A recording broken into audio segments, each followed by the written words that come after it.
Is Muhammad Jamil. I am the General Secretary of Islamic Society of Baltimore, and Alhamdulillah.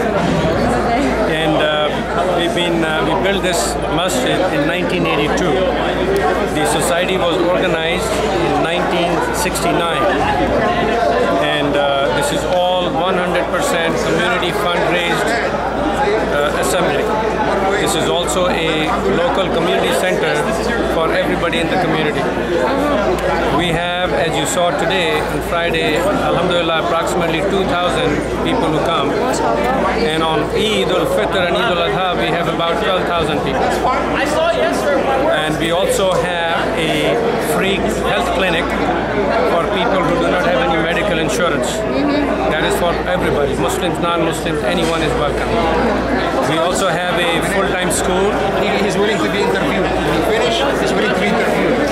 We have a full-time school from nursery to 10th grade. The 12th grade would be full high school. So inshallah we are working on it. Next year we will add the 11th grade, and the year after that inshallah the 12th grade. We also have a Sunday school where the children who go to public school system, they are given Islamic education on Sundays. We also have a hifz school where we train people who memorize the Quran, and they become the hufaz and they lead prayers in other masajid. You know Egypt, of course. Yes, very well, alhamdulillah. What do you know about it? What I know about Egypt, I know from the time when I was little that Jamal Abdel Nasser was the Prime Minister. Yeah. So I go that far back. Very old. Well, I've been in America for 40 years, so there's not been that much contact. I'm originally from Pakistan. What do you think about women there in Egypt? What do you think about them? I think that from what I hear and read, that there is a struggle going on for the women to get their equal right. Now, I do not believe in the equal right as the Western societies claim. I believe that they have been given the right, alhamdulillah, by the Quran and the Hadith, that those rights must be given to the women. And it is the duty of the men that they must give those rights. You know, is the first religion that gave the women the right to own property. Even in America, the women were considered property until 1920. When a woman died in America until 1920, they used to issue loss of property certificate, not death certificate. So Islam, mashallah, has already established that over 1400 years ago, 1431 years ago, that women have the right. They have the right to own property, they have right to their own wealth, and they are to be respected, and that it's the duty of the man, if they're married, to make them happy. If they are not happy, Allah subhanahu wa ta'ala is not happy with them. Okay, as an American Muslim, what is the difference between your traditions and our traditions in Egypt? I think that all the traditions, they are dependent upon each culture of the different region.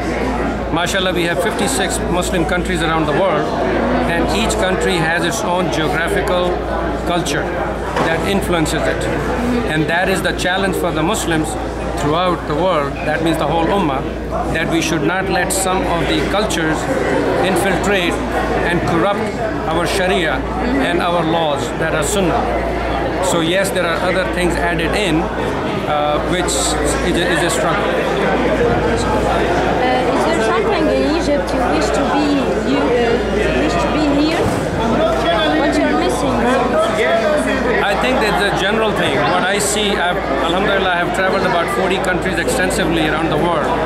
And what I see is that in most of the countries, Muslim countries, that we are resisting to change for the better. We need to eliminate corruption in all the government sectors and the private sectors. We must go back to reading the Quran. Remember, the word Quran came from the word Iqra. And Iqra means to read, to ponder, to understand.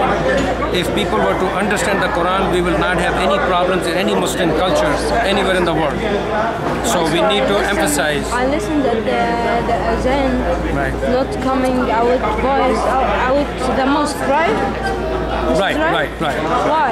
Well, there is a respect for other people who are not Muslims in the neighborhood. We have all residences of non-Muslims around here. But charge, they making They don't do that anymore.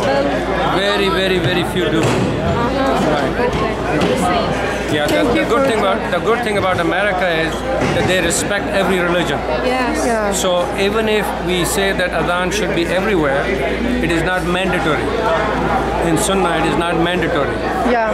And that is why we respect the people if they don't like to hear it. Those who are non-Muslim. Okay.